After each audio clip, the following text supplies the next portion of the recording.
let's understand what Wireshark actually is. Wireshark is a network protocol analyzer and allows us to capture and inspect packets traveling across a network. Think of it like a microscope for network traffic. Instead of guessing what's happening, Wireshark shows us exactly that's happening on our network, and it is used by cybersecurity professionals, network engineers, system administrators, and incident responders. First, we're going to be installing Wireshark on our machine. Now let's move to installing Wireshark, and on Debian-based Linux systems, we're going to do sudo apt update as we do.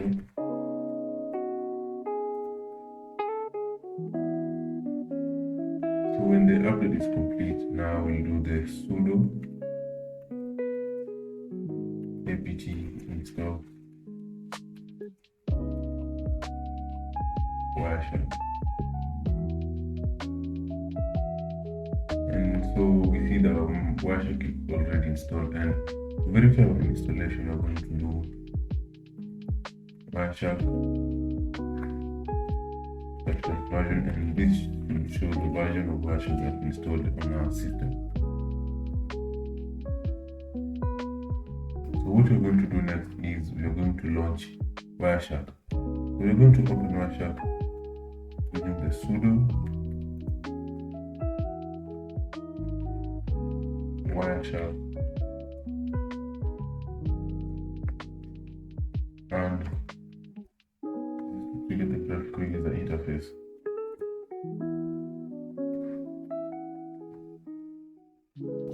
Yes, and here's our Wireshark running. So notice that we have LAN 0, loopback LO, etc. So this is our wireless network card, and this is the Ethernet interface, and this is the localhost. So these are the locations where Wireshark can capture traffic, and if you're on Wi-Fi, select on the LAN 0, and if you're connected to the Ethernet, you will have to select on the ETH0 and start capturing your fast packets. So after you select your interface, so let's do that. We observe that we are capturing packets in here, and by opening our browser and visiting our websites, so let's say google.com, YouTube, and return to Wireshark, and then you'll notice that the packet count increases.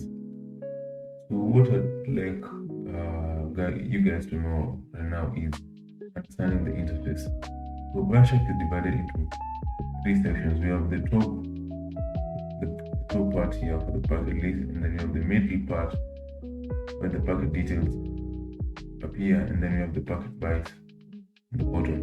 So the packet list gives us summary, and the packet details explain exactly what is happening, and lastly the packet bytes show raw data.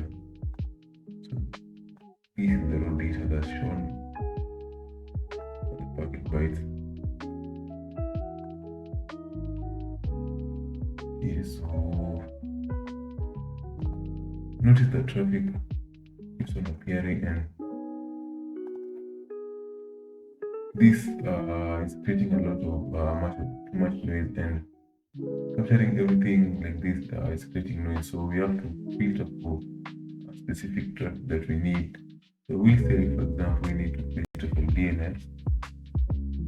Let's enter on that. So we see we're only acquiring traffic that is under the DNS protocol only. So DNS packets, and the DNS translates domain names into IP addresses. And every time you visit a website, DNS is usually involved. So now visit our website again, and notice that the DNS request will keep on appearing. And since we mostly need to see what's actually working, and we need to see view HTTP traffic.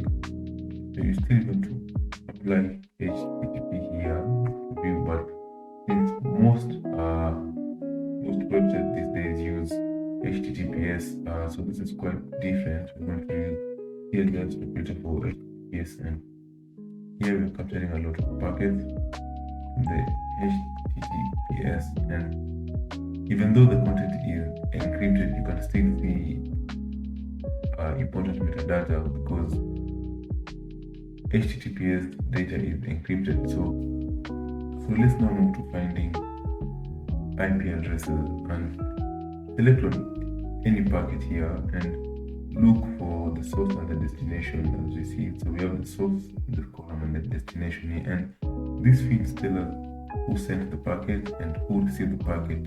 So this is extremely useful during investigations and following conversations between the source and the destination. You'll right click on a packet and select follow and then TCP stream. Notice that the data here is encrypted, and this makes analyzing communication much easier.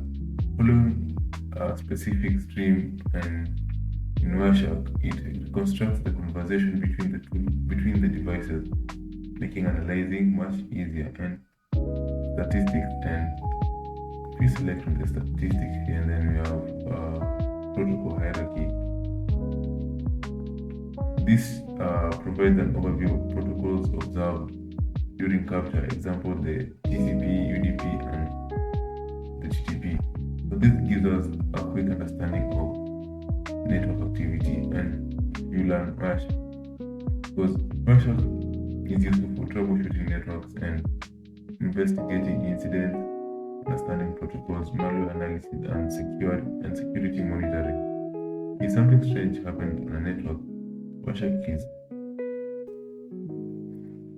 so if we happen to find something strange happening on a network, Wireshark is often one of the first tools professionals use.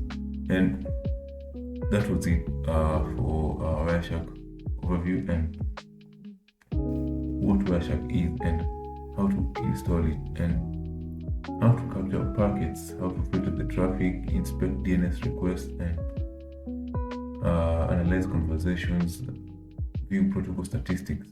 Wireshark is one of the most valuable tools in cybersecurity. And so in the next video, we'll continue exploring more cybersecurity tools and techniques. And if you find this video helpful, subscribe and join in the journey. Ian here, and hack, learn, and protect.